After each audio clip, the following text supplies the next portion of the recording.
So once again, my name's Damon Tordini. I'm the product manager for plastics and fluid simulation here at Talkridge Systems. So thanks for joining us today. We're going to be talking about how to design and analyze industrial equipment using SOLIDWORKS Flow Simulation. Some of you may be aware of what SOLIDWORKS Flow Simulation is. Some of you may not. We'll be doing a quick recap and of course showing a little bit about how it works, why it exists, what it's supposed to do. Not necessarily in that order. But we're going to be focusing specifically today on the design of larger industrial equipment and machinery and those types of applications for the tool. So the first thing I want to propose to you guys is if you take a look at really any schematic or image of some large machinery, how do you know that before you build it, it's going to meet all of its performance requirements and do the job it's supposed to do on the first day?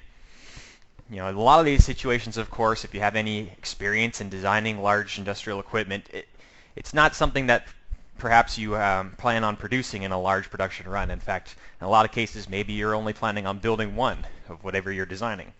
So, you know, making prototypes and just doing normal physical testing, it's not always the option or the easiest option. Especially when you're designing large piping systems or things that really are expensive to build and expensive materials. And in the past, maybe you made your best guess and used a hand calculation.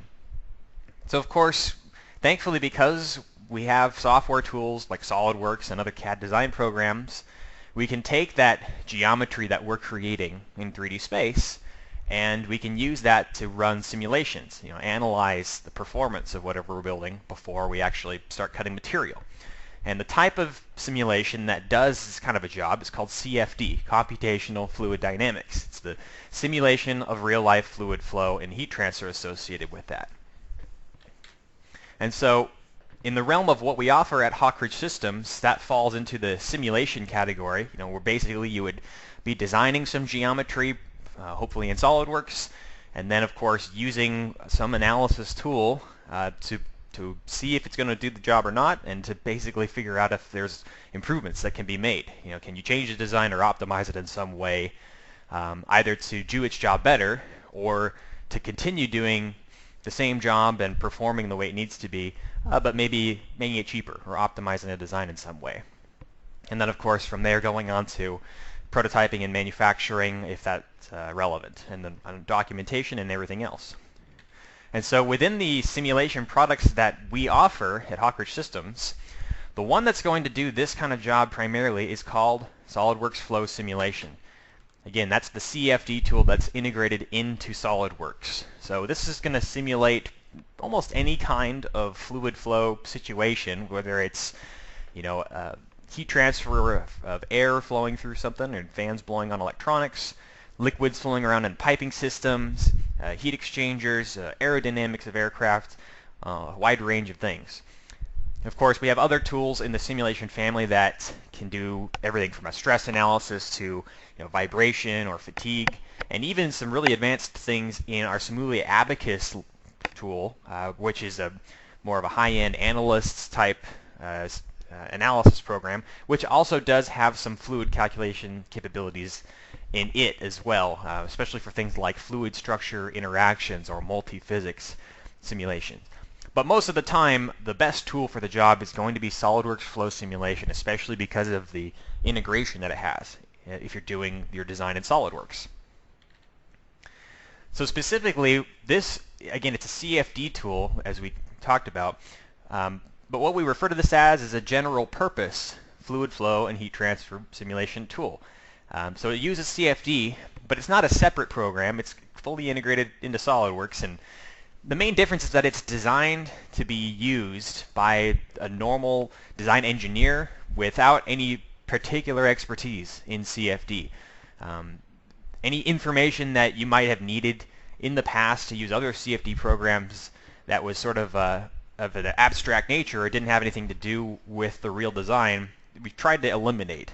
And so the idea is that you can do your 3D design as you're already doing it, put in only the information that's relevant to the real world, things like temperatures and flow rates, and get some valuable data out of it so that you can concurrently engineer and validate the thing that you're designing while you're still coming up with the design in SOLIDWORKS. So this is not meant to be an afterthought. This is an upfront simulation tool that is supposed to be with you along the way while you're designing. So we're trying to bridge the gap between the mechanical design engineer and analyst. Now, if you have a design not only that is supposed to move fluid around, let's say like a piping or duct system, but also transfers heat, you may have a question about whether you need to use flow simulation or the thermal study, which is part of SOLIDWORKS Simulation Professional. Simulation Professional is one of the FEA tools that's part of SOLIDWORKS. The main difference there is that the thermal study in SOLIDWORKS Simulation Professional does not do any fluid calculations of any kind. So if you've got heat transfer happening in your design, let's say that's relatively large due to air or a liquid flowing around or any other fluid, it's going to be difficult in a lot of cases to use the thermal study because you're going to have to input what the properties of that heat transfer are, how much heat is being pulled away from the model or added to your product by the fluid, whereas SOLIDWORKS Flow Simulation calculates all the fluid flow for you. And of course, the main situations where that's valuable is when you're designing something where the change that you want to try out, for example, adding some heat sink fins or changing the size of a duct, will change the airflow or other fluid flow. And of course, if the fluid flow changes, the heat transfer is going to change. So the thermal study has some limited usefulness in cases where the fluid flow is kind of a constant. But in any other situation where you don't really know what it looks like yet, this is going to be a valuable tool that helps figure out if there are things to be improved about moving the air or liquid around to improve heat transfer. So let's look at an example where that would be the case. A gas-liquid heat exchanger in this situation. We've got some air basically being blown through two little ducts there, A and B ducts, over a copper water line. So this is a very simplistic heat exchanger. And then the air is being shot out, sort of a long, thin slit at the end. So of course we need a tool that can simulate not only the liquid properties of the water, but also the correct gaseous properties of the air using ideal gas law or even something more complex than that. And we need a tool that can do the heat transfer so it can figure out, for example, how much the water is warming up if it's being surrounded by hot air blowing past it. And of course we need to make sure that this tool can capture all the details in the geometry inside the water line. If it's, for example, got thin fins on it or a very narrow channel. And of course, the reason why CFD is appropriate here in the first place is if we make design changes to this heat exchanger, such as moving the duct or changing the shape of the water line, all of those things will affect the airflow. And of course, that would affect things like the temperature drop or the pressures. So that's a requirement to do this kind of analysis. CFD is a must. So let's take a look at how SOLIDWORKS Flow Simulation would tackle this kind of a problem.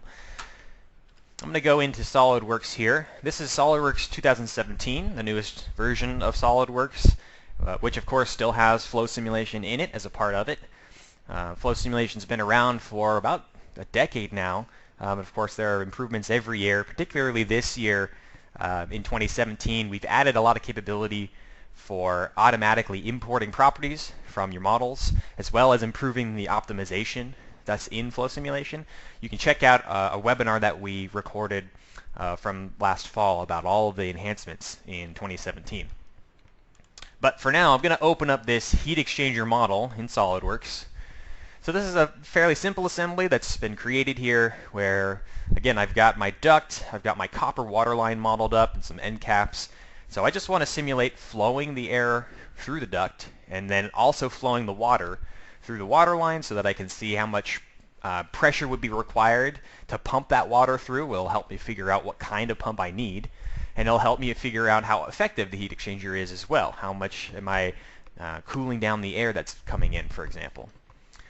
And so the first thing is that you would want to turn on the flow simulation add-in inside SOLIDWORks. It's just a simple button you can click on the SOLIDWORks add-ins tab.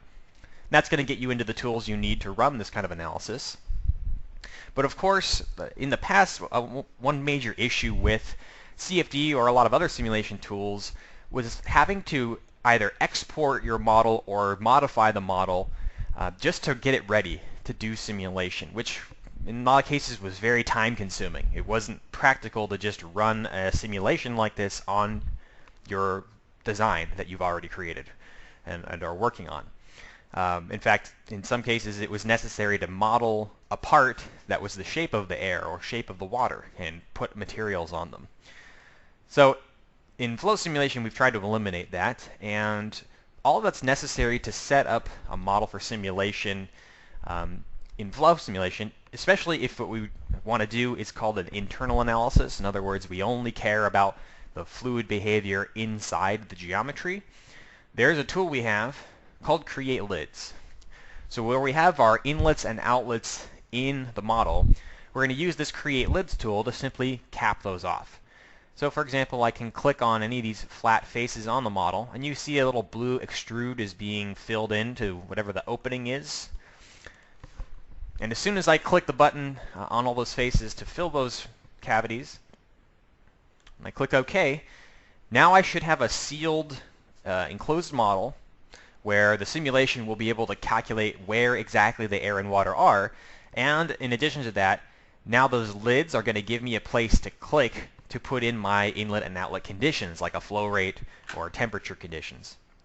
And just to confirm that I've set the model up correctly, I can go to the Check Geometry tool in Flow Simulation, and I just tell Flow Simulation that this is an internal analysis and have it show the fluid to me on the screen. And as long as the blue area is where my air or water is supposed to be, I know I've set this up correctly. So it's a very fast, very few clicks are required to get ready for your simulation. And in a lot of cases, if you're doing external analyses, for example, like wind loading or just heat transfer in a room, if you're going to do an external analysis, you may not even need to add lids to your model. So this is really the most that you would have to do in a lot of these cases. So when your model's ready to go, the next step, of course, is to create the new simulation. And we can do that with a wizard interface here. That'll step us through all of the main things that we need to worry about as far as the environment and the physics that we want to put in. And then, of course, we can put the detailed conditions into the simulation as well. So here's one that I've done already called 125 CFM. And let's just review what we've got here and how we would set this up. Go ahead and delete those lids that I just added since we don't need them anymore. And the wizard interface looks like this. We step through all these tabs to, again, specify what calculation physics are important. So here we've set the internal radio button for the analysis type, again telling it that the interior of the heat exchanger is all that I'm interested in. And then I've turned on this heat conduction in solids button. The heat conduction in solids button always needs to be checked if you want to find out what the temperatures of your components are, or if you're trying to transfer heat through any of your solid parts like this heat exchanger. So that'll use all of the material properties to calculate how hot they would get and of course how well they're transferring heat around. And there are other effects we could include as well, like radiation for the heat transfer or gravity if we want to see natural convection, rising off of a design.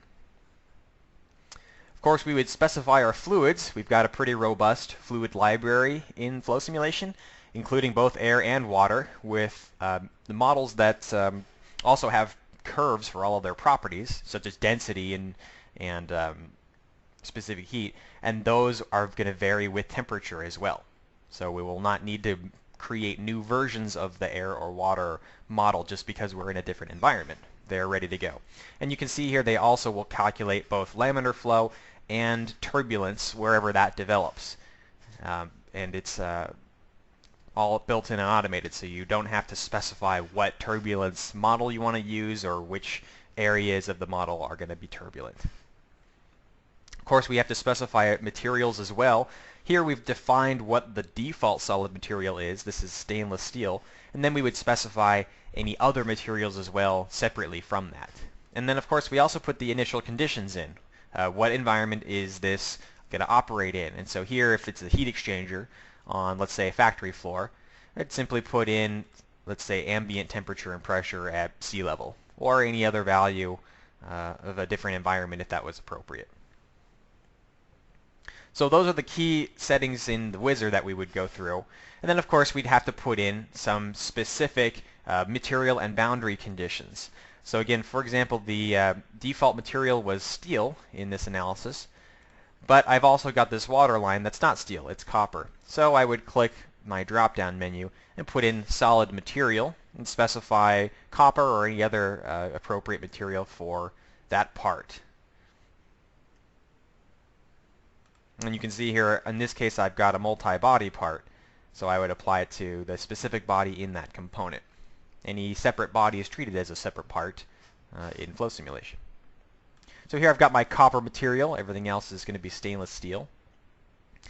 And then I also need to specify what the different fluids are in the different areas. When I was in my wizard, when I specified that air and water will be in this simulation, I selected air as the default.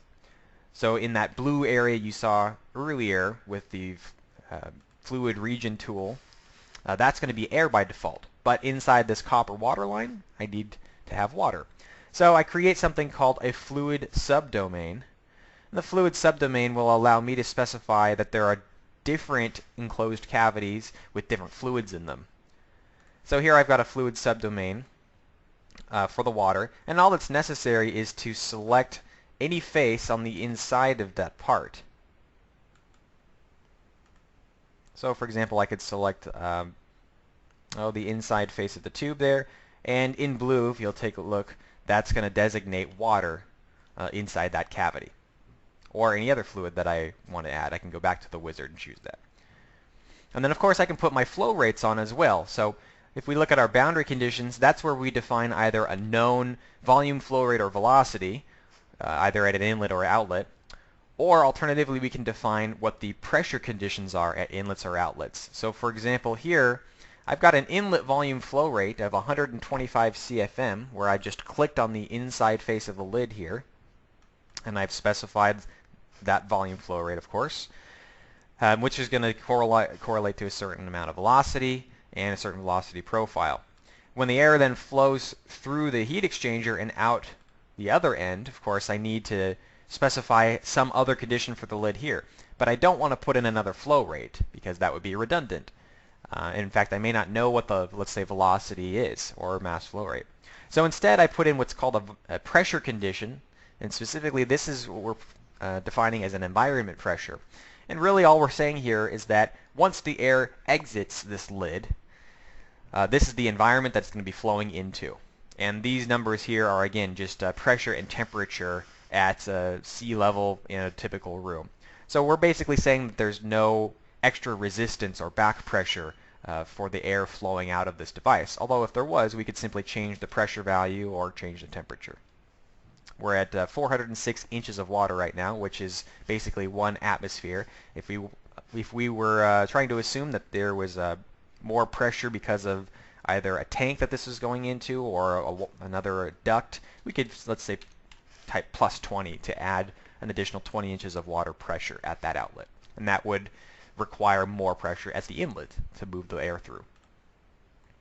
Now we've also got some goals specified here, and these are the key results that we're interested in from Flow Simulation. And the goals make it easy to check if the design is passing or failing its main criteria, and it also ensures that the calculation will run long enough to find what we call the steady state operation, as if this device was running all day long at a constant rate. So we can measure all sorts of things in the model, like if we do global goals that will simulate, calculate properties for the entire model or entire simulation. Let's say that the average velocity or average temperature in the entire system. Or we could do surface goals, which I've got here, to measure properties at inlets or outlets. For example, I can create a surface goal at the outlet for temperature, and that will tell me how much my air is being cooled from the inlet once it passes through the exit down here. And I forgot to mention that when you're defining these boundary conditions, you can put in thermodynamic parameters too. So if I want to assume this is hot air coming in, I simply type in the temperature. Here's 200 Fahrenheit. So of course I'm going to be interested to know how much that 200 degrees is dropping once it passes over the cool water in my heat exchanger. I might also want to know how big the pump needs to be to pump this water through that water line. And again, I've put in what the flow rate is here, in this case 1 pound per second.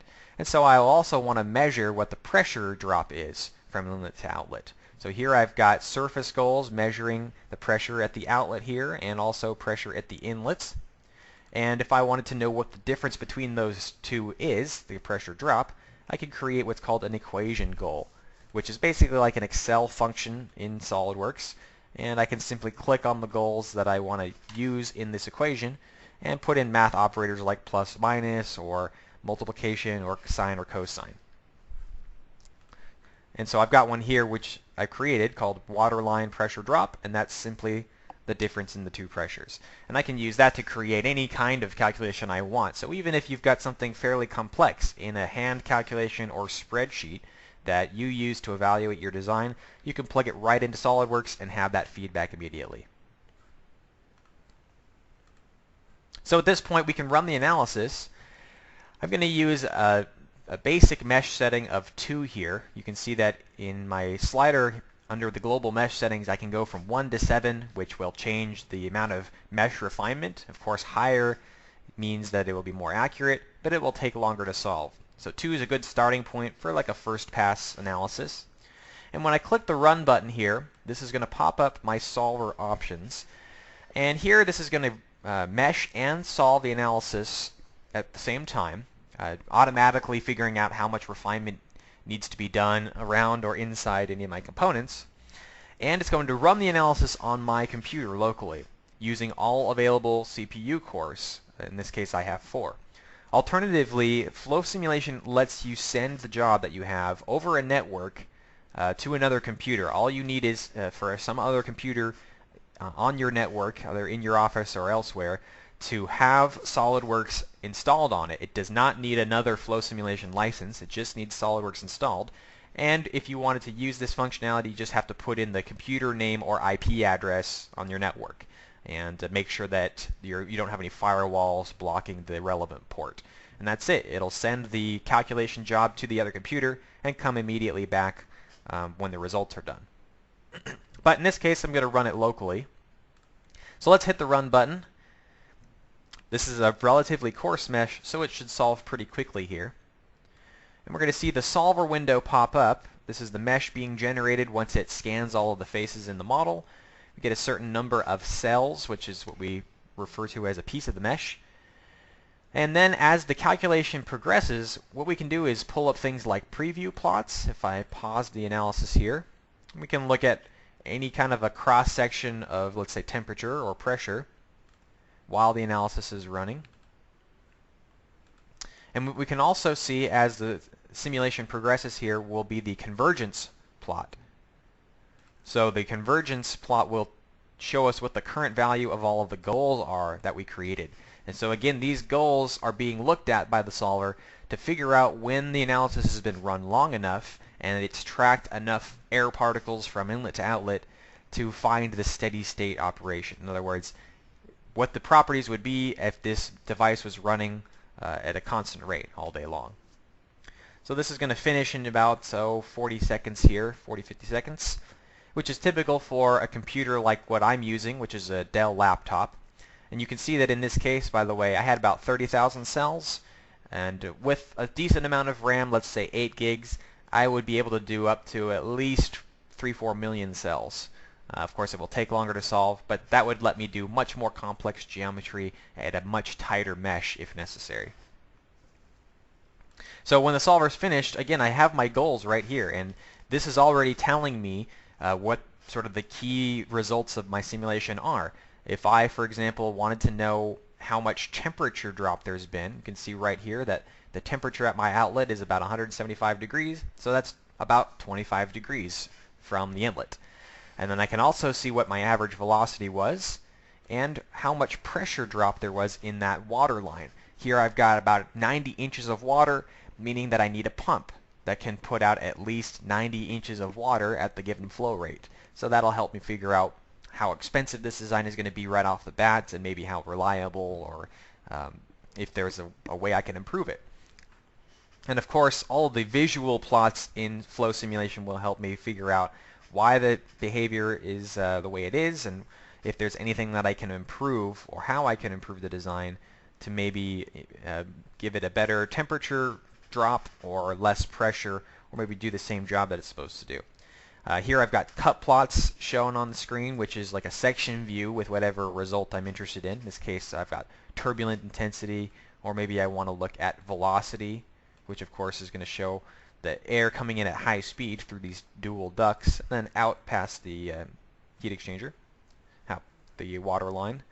I can also look at maybe temperature. And of course that should show me that the air is gradually cooling down from the inlet, especially around that copper line. I can look at surface plots, which will show me the results on the actual surface of a model. Here is showing me the temperature of that copper line itself with the fins on it. And I can also do things like use the probe tool to see what the temperature is in this specific area. So here, of course, it's a little bit hotter where the air is coming in, and then on the other end, it's much colder on the surface. And everyone's favorite, of course, would be the flow trajectories, which lets me click some faces either at the inlet or outlet, and then I type in the number of flow streamlines that I want to see, and it will draw this many points and trace them throughout the system so that I can see in 3D what the trajectories and the direction of the flow would look like. So we can animate that in real time and plot whatever result we want on it. Here we're showing temperature, and of course we can see that maybe if we change the limits of the plot here, we do in fact get a nice temperature drop, particularly around the end of the heat exchanger here. So we can probably see how the water line is heating up from inlet to outlet as it pulls the heat away from this air. So once we look at the visual plots, we might have an idea of how to improve the design. And of course, this whole time we've never left SOLIDWORKS. So all of the parts and features in our assembly are still here, and we can change them at will and simply rerun the analysis. In my case, I like to frequently make another configuration in my assembly. That way I can compare the two designs side by side instead of just overriding my results every time. So here I've created another configuration called shorter line. And all I've done is gone in to the body for my water line, and I've changed that dimension. Here, if you look in the feature tree, I've got a sweep feature here, and I've simply changed that from the original length down to 450. So we'll see if this shorter copper line maybe still cools the air enough, but probably has less pressure required to pump the water through. So we could simply run the analysis again. In fact, we could even do a batch run and calculate all of these analyses at once. And once we're done, we can not only look at these results individually, but we could use the compare tool in Flow Simulation, and that will let us look at them side by side. It makes it much easier to figure out if we've improved any aspect of the design or if we've caused other problems. So here I can go to compare, and I can specify what variations I want to look at. So here are the two that I've made. And I can look at the different plots that I've created. I've got the goal plot here with my key goal results that I'm interested in, and as well as a cut plot, maybe even flow trajectories. And I simply hit the compare button, and I'll get all those results side by side. So for example, here I've seen that the original design that I had was dropping the temperature about 25 degrees. And when I shortened that water line, I'm getting a lot less heat transfer now. It's only dropping about 18 degrees. However, I can also see that the pressure drop in the water line was much lower. So whereas before I would have needed a pump that can do 90 inches of water, now I only need about 60 inches of water because the length of that water line has been reduced so much. And of course I can see visually the same thing that I am observing in the numerical results there. And with this empty space in the heat exchanger, the air is swirling around, creating kind of a dead zone there, which might be kind of another inefficiency. So maybe I would do more design changes to optimize the shape of that duct. So hopefully that shows you pretty clearly, at least on a simple model, how flow simulation can work alongside your normal design process. There's not really any other steps you would have to do as far as the model goes that you wouldn't have done already. You're still changing the original model as you would inside SOLIDWORKS, so there's no export to another environment or re-importing or redoing work. You're getting feedback instantly about the design that you're working on and what the changes you're making will do to the key parameters. Let's look at another example of industrial equipment and machinery. Here is a centrifugal blower. So like a typical centrifugal fan, maybe used for a supercharger or turbocharger applications. This takes advantage of the rotating machinery capability that we have in SOLIDWORKS. If you've got any kind of fan or pump or impeller that moves air or liquid by spinning something, you can simulate how that device will operate by simply clicking on the area where the device is spinning, and you can put in an RPM. And there are a few different technologies that allow this rotating machinery calculation, but the most advanced one, which was added in SOLIDWORKS 2015, is called sliding mesh. You can see from the image there on the left, that's the top-down cross-section of a sort of a cage fan, that this will actually spin the geometry itself, spin the real mesh, and it will run a time-dependent simulation to show you how the actual fluid flow or airflow changes as the blades move around, including things like velocity or pressure spikes when a blade passes through the edge of a housing or other applications. So this is going to be the most realistic way to simulate any kind of rotating components. And in this case, we probably would be interested to figure out if we spin this supercharger at a certain RPM, what the boost in pressure would be. Of course, that'll tell us how effective it is. So if we go back into SOLIDWORKS, again, we just need to open up our assembly that we would have already been creating. So here's my supercharger. And of course, in this case, it's going to be an internal simulation again, because I'm only interested in the airflow inside the unit. So I can simply verify that I've closed off the inlet and outlet properly with my lids, which I can check here with the check geometry tool, and that looks good.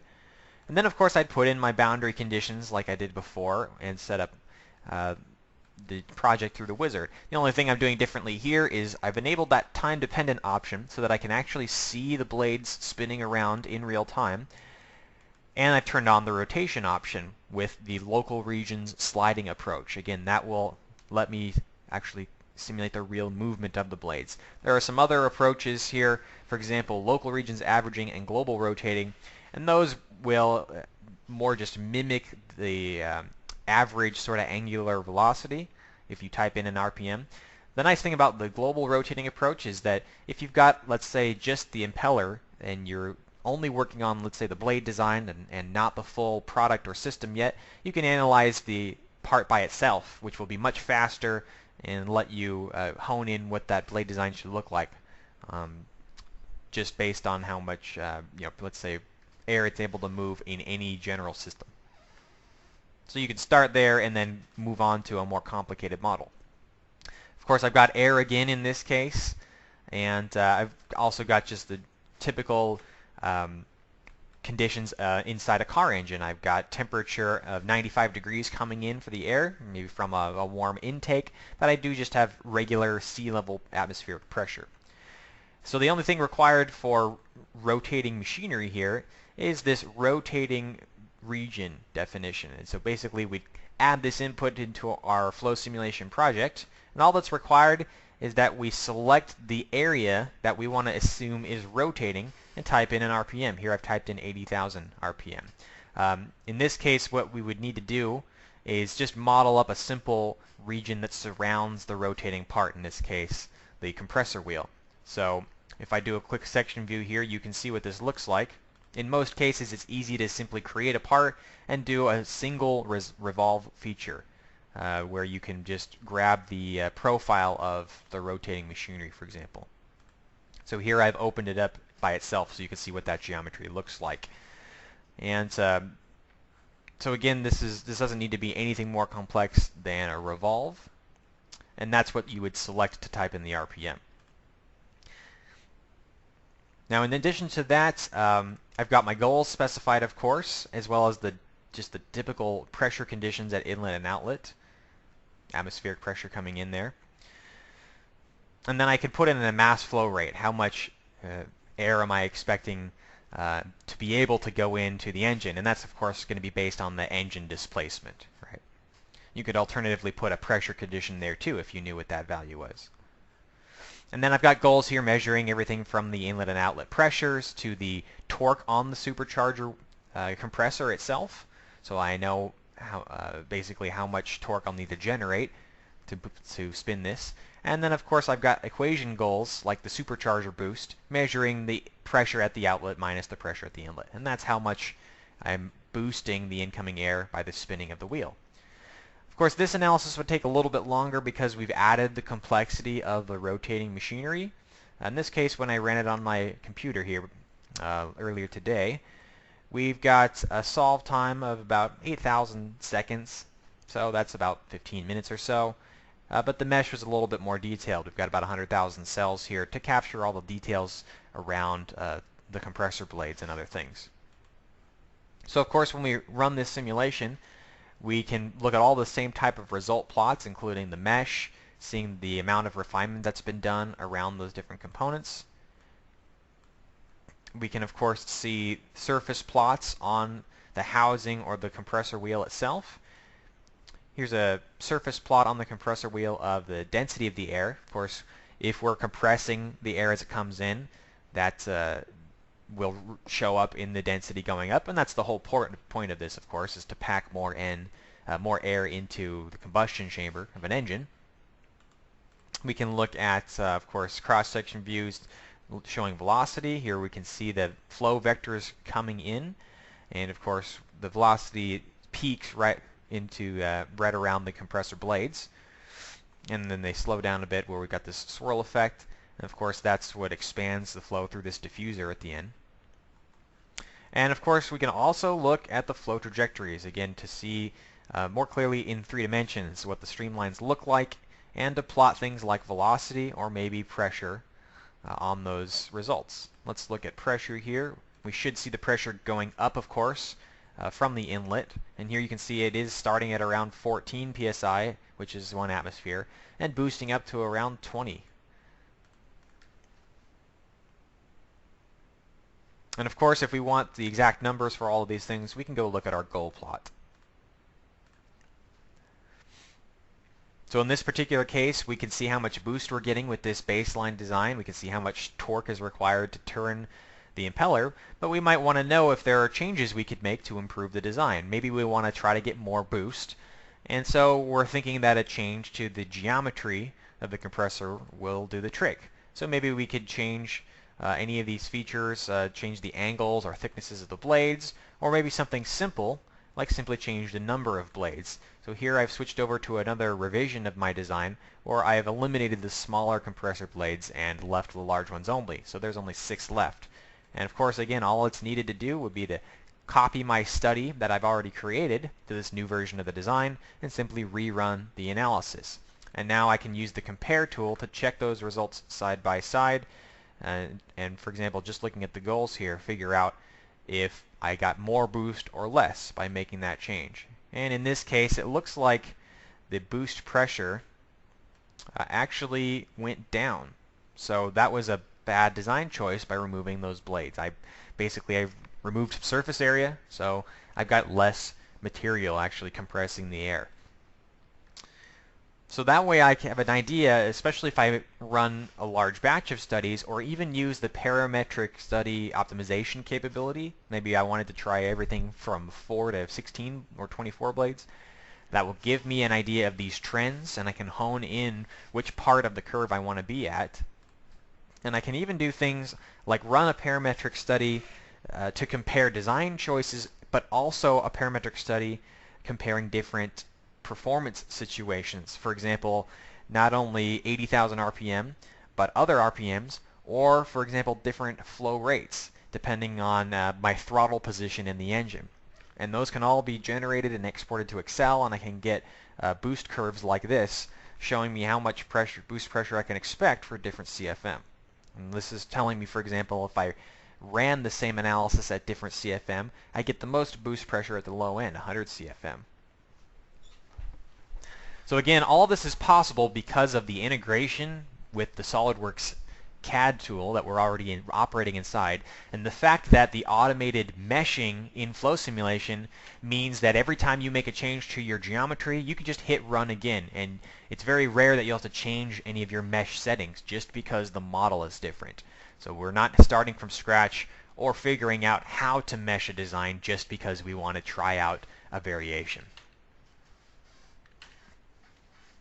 So that's why this tool is so widely used in, of course, a lot of applications, but particularly in industrial equipment and machinery. The fact that any geometry will work, and the fact that we can not only do gases and liquids, but also simulate the turbulence associated with them and the heat transfer associated with them, it makes it a great fit for everything from a heat exchanger to valves and manifolds or other automotive or marine applications, fan design, impeller design, radiators, ducting systems, even getting into large factory equipment or building HVAC equipment, of which there's also some enhanced capabilities. So we've seen this tool used in over 500 of our customers in all different industries, and nearly half of those have used it for some sort of industrial equipment. Of course, many of those you can see on our website as far as the companies that are in the industrial sector, and as far as actual users of SOLIDWORKS, we've of course taught this tool to thousands of companies across the whole SOLIDWORKS community, and we've got lots of educational tools across my SOLIDWORKS and the Hawkridge Systems offerings on our website, which has helped everyone get up to speed. Famous ones include CenterRock, which assisted in drilling some tunnels to rescue miners in Chile in 2015. We've also got IOSafe, which makes secure data backup storage devices, and Polyrack Tech Group, which is a large industrial electronics, commercial electronics manufacturer. So again, because of the versatility of the tool, we often see our customers buy SOLIDWORKS Flow Simulation to solve a specific problem and then realize that they can branch out and even tackle new markets just because of the simulation capability that they get. Of course, we want to make sure that anybody that uses this tool gets up to speed quickly and is comfortable with it. So we pride ourselves on having a strong simulation team at Hawkridge Systems. We have expertise in all of our tools, including the SOLIDWORKS simulation and flow simulation tools, and similarly Abacus, including both the nonlinear stress analysis, the Tosca fatigue capabilities, and FE-Safe and eyesight optimization. We've been doing consulting for about 5 years now at Hawkridge Systems, so we can assist not only with generic training, but the right approach to do your specific simulation. And of course, you've seen some of that expertise through these webinars and blog articles that we produce throughout the year.